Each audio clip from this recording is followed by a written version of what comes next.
production funding for Behind the Headlines is made possible in part by the WKNO Production Fund, the WKNO Endowment Fund, and by viewers like you.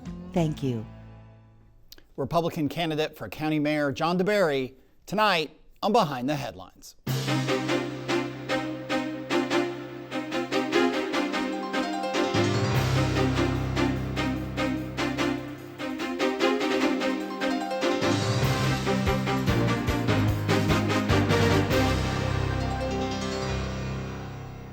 I'm Eric Barnes with the Daily Memphian. Thanks for joining us.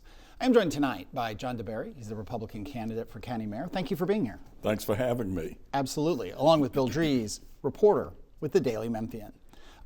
Before we get to talking to John DeBerry here, I'll remind everyone that the county general, which is this election, and the federal and state primaries are August 6th. Early voting actually starts mid-July.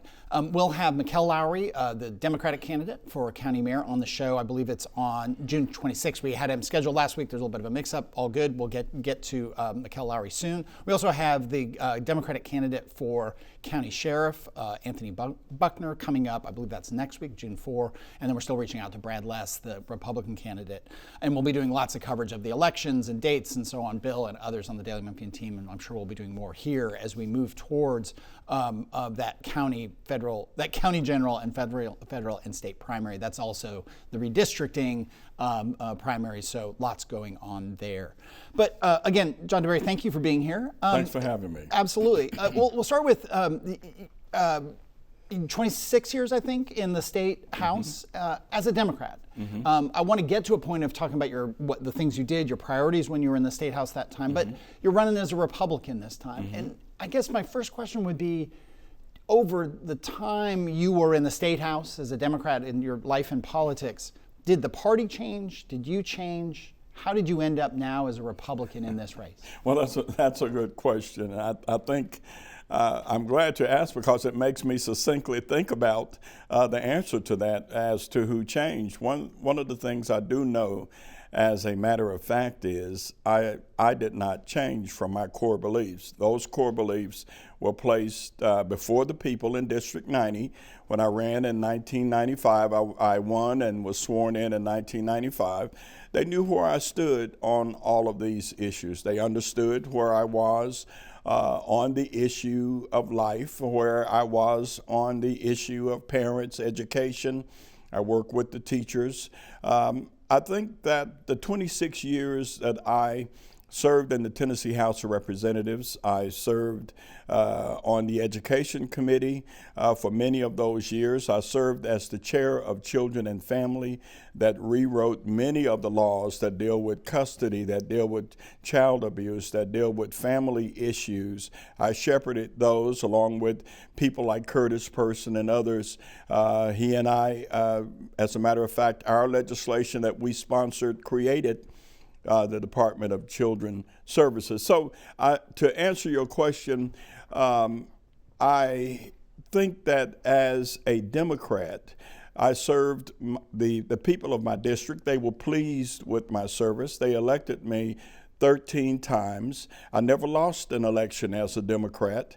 And I think that somewhere along the line, the party priorities changed. I was not given a vote in those priorities. I was not given a vote in those changes. It just happened one day. I was told I was not a Democrat anymore. And but my core beliefs and principles have not changed. One more for me, and then we'll get to Bill. And briefly, and then we'll dig into the issues and so on. But your agenda as a Republican and the way you want to distinguish yourself from the Democratic candidate, Mikkel Lowry, what are those key points? And then we'll dig into all of them. I think that basically we're talking about two gentlemen, two very fine men. I knew Mikkel's father, a fine man also. So it's not a matter of whether or not either of us are bad people. I think that what distinguishes me is maturity, judgment, and experience. I served 26 years, as you said, in the Tennessee House of Representatives. So I worked on the legislative side. I received accolades from the DAs, from the sheriff departments, from the police departments, from various education groups, from the Junior League. I've got all types of plaques that said that I served the people that I represented at that time. So 6 years working with Governor Lee. Governor Lee chose me to be a member of his cabinet. I served as senior advisor, my office right down the hall from the governor, the first African American to ever have an office on the first floor of the Tennessee Capitol. And so I bring experience from both sides, from the legislative side, from the executive side. And I think that that's one of the things at this particular time in our history where Nashville and Washington has become very important and vocal and visible in Memphis and Tennessee politics. I think I bring that to the table. All right, let me bring in Bill Dries. So on that line, as you and I think probably all of our viewers are aware, there's a big debate about state control here. State control of the school system, the Memphis Safe Task Force presence here. To what degree is this mayor's race a referendum on that control? I think that the people, the citizens of Shelby County are most certainly watching how both of us speak about this issue. The fact is, the state didn't just decide that they were going to infringe or hedge or jump into Memphis and Shelby County politics. I think all of us, if we think clearly for just a moment, realized that we had some problems that were calling attention to the way we educated our children, the way we ran our school system, and crime. Memphis was for a while they're called the most dangerous city in America, the murder capital of America. We had grandmothers who couldn't go to their mailboxes without being assaulted. We had folks being shot on Bill Street. So the state and the national government didn't just say, well, let's go mess with Memphis. Memphis is extremely important. We are set in the middle of the country. We're the distribution center of the nation. We are the original big city of the South. Memphis at one time was the cleanest city, the most beautiful city, the safest city, voted that way for many years.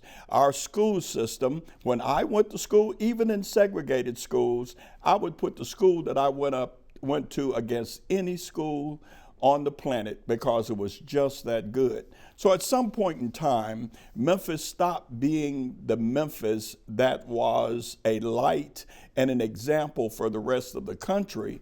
And certain things happened that begged and almost demanded that the state government and the federal government come in and intervene. And I think we need to keep everything in perspective when we start talking about those issues. So if you're elected Shelby County Mayor and you take office on September 1st, what is your relationship like with the task force in particular?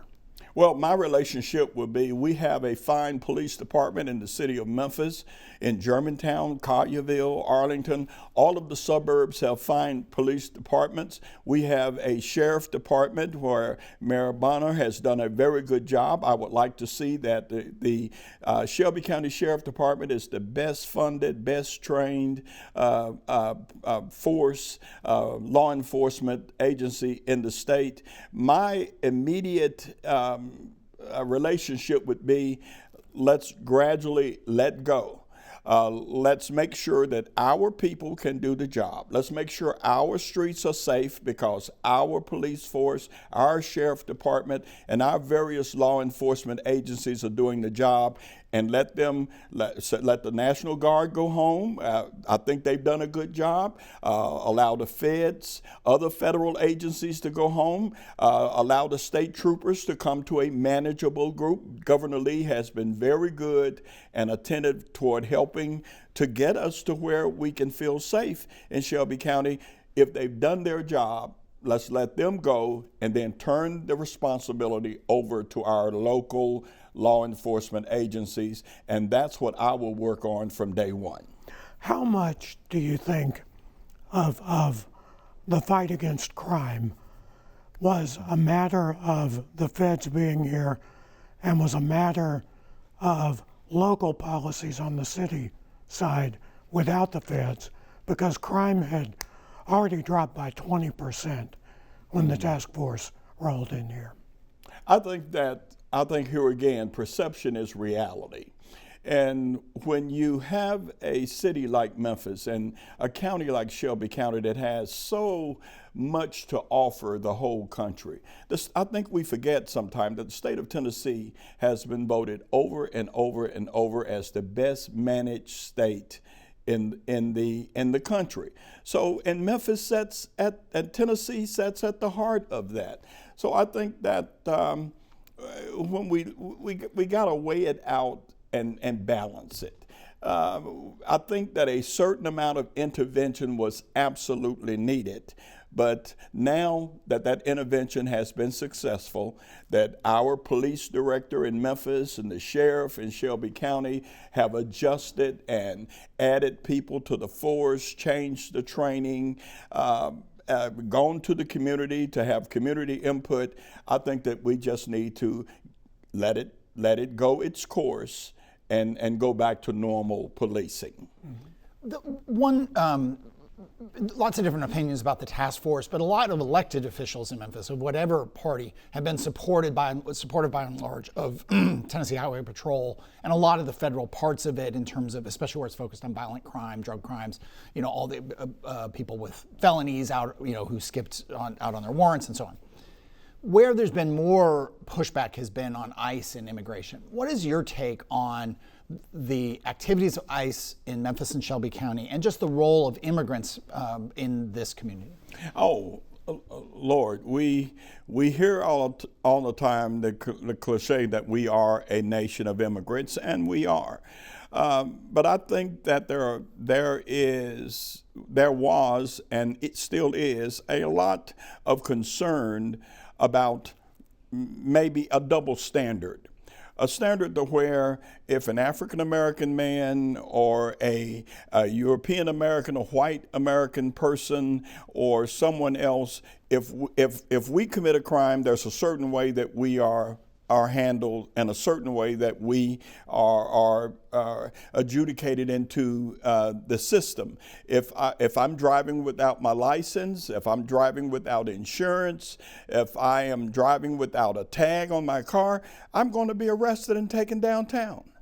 And as an African American man, I find it disconcerting if someone who has not paid taxes as long as I have not worked within the system, have not served, does not have fathers and cousins and others who have served this country, someone who lost their life in World War II, that if that individual who is not a citizen and not trying to follow the law. I'm not saying go and look for people and hurt people and kick doors down. That's not what I'm saying. What I'm saying is let's make sure that the laws are being applied and that they're being applied with a level and clear distinction that the law is being followed as far as what a citizen deserves, what a non-citizen deserves, and both of them being treated fair. That's what I want to see. But midway through show, Bill mentioned schools. We're obviously right in the middle of just this past week as we record, I think most, if not all, of the new the state-appointed board that's taking over. All but one, thank you. All but one, as we record on Thursday morning, has been appointed. Your former boss, the governor, appointed, 5 or 6 of them. Right. People can go to Daily Memphian. It's all Shelby County folks except one Nashville person who works in education. If you're elected county mayor, how would you want to interact with this board, and even if you're not elected, what are your hopes and expectations for this board when it comes to the school system? I know it's changed a lot over time, but it's the school system that you were a part of. One of the things I think that Bill knows, and we both watched as well as you. We watched the metamorphosis in Memphis. We've watched a lot of things that we used to have pride in that have a negative connotation. I know it sounds cliche-ish, but everybody talks about the lost generation, but nobody wants to talk about who lost them and how they were lost. We cannot hire enough policemen and law enforcement or officers to watch every little knucklehead who is not trained, not raised, not taught, and is not given respect for the law, for his or her elders, for the teachers who are being abused in their own classrooms, for our school system and our law enforcement.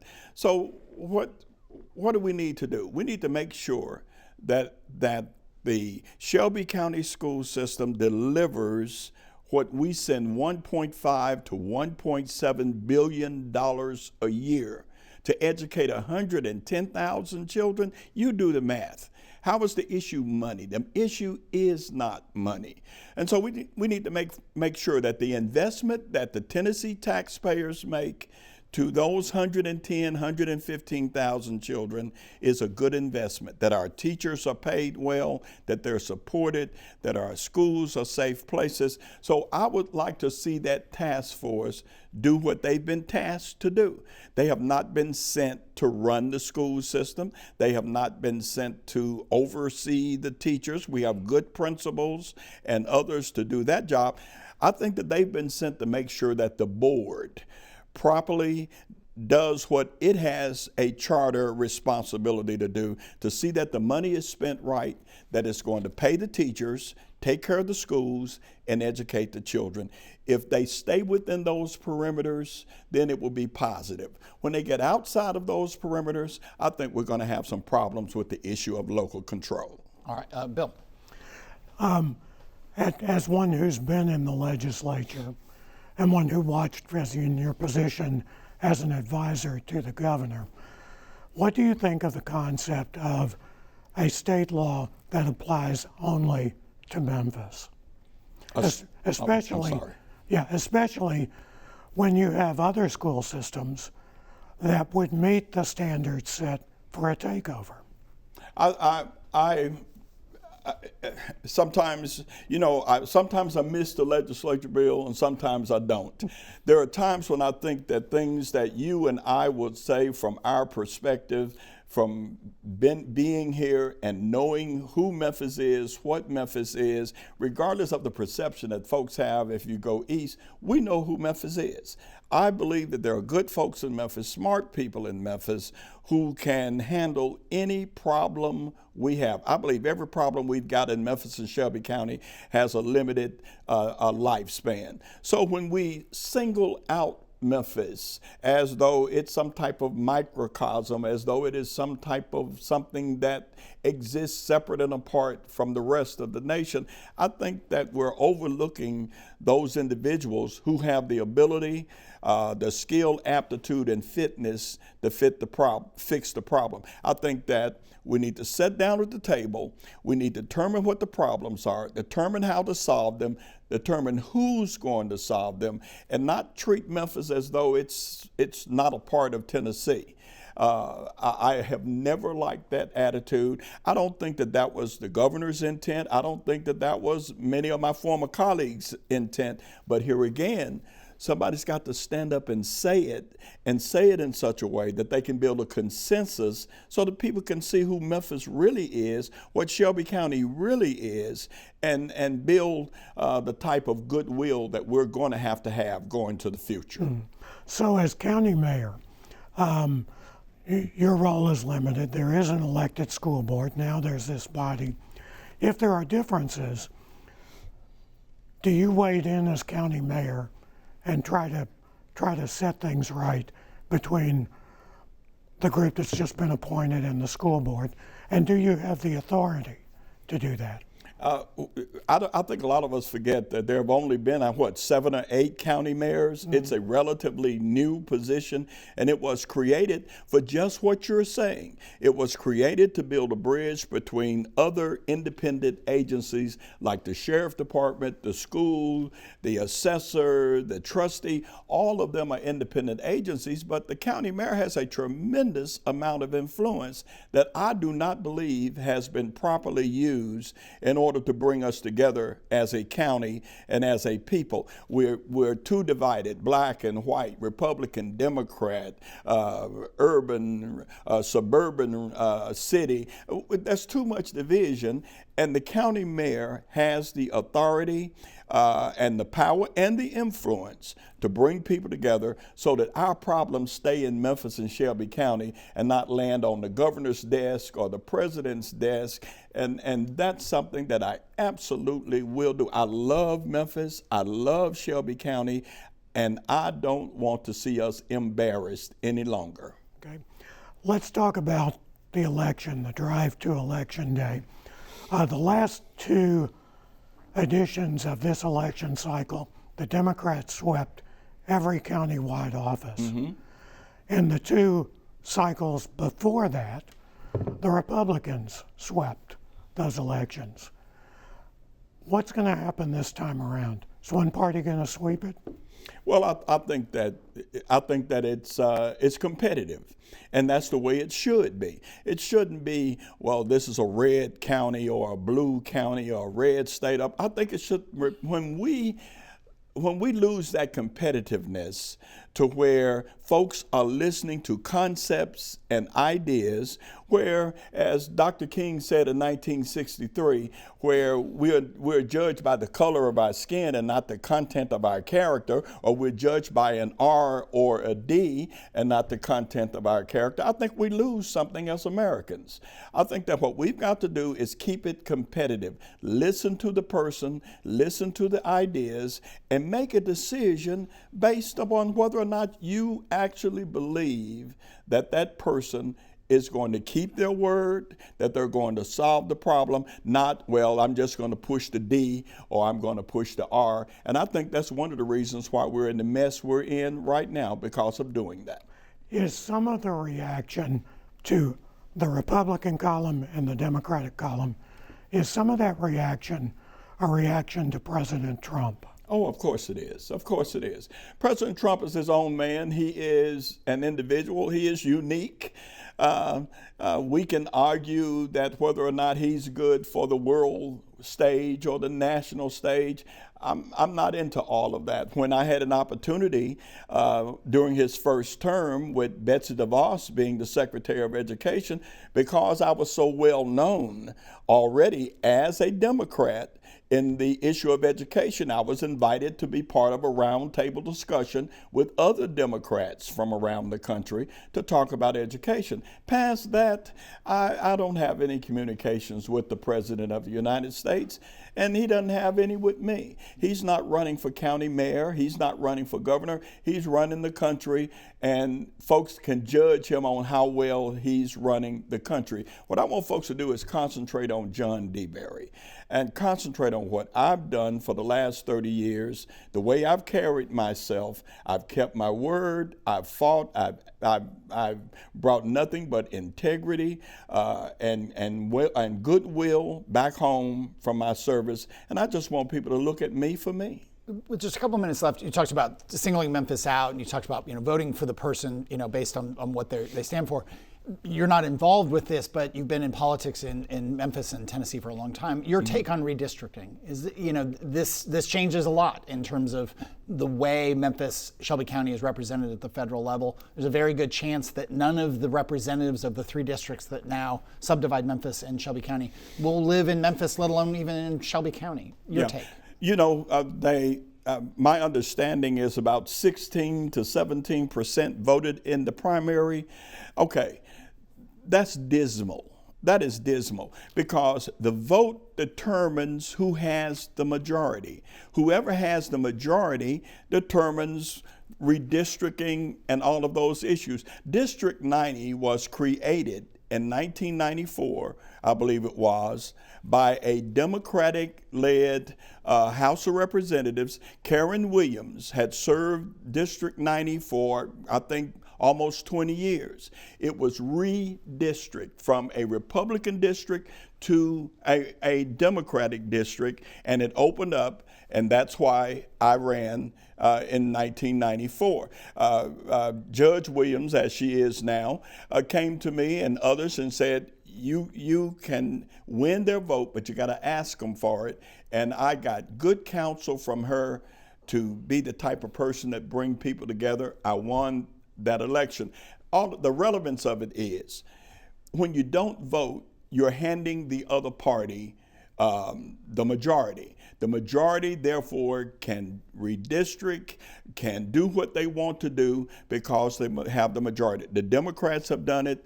The Republicans have done it. Whether or not you or I agree with it, that's the system. This is why people need to vote. And if you have the majority in Nashville or in Memphis, then you make the decision on those issues. All right, we're just about out of time. We appreciate this time. Well, in the podcast version of the show, we'll probably try to dig into some quick issues around the jail, around some funding issues and so on. We'll do that with John DeBerry, again, the Republican candidate for mayor. We appreciate you being here. You can get the podcast wherever you get your podcasts. And then also, as I said at the top of the show, we've got Mikkel Lowry, the Democratic candidate. He's coming up June 26th, so we'll have him on then. Thanks very much, and we'll see you next week.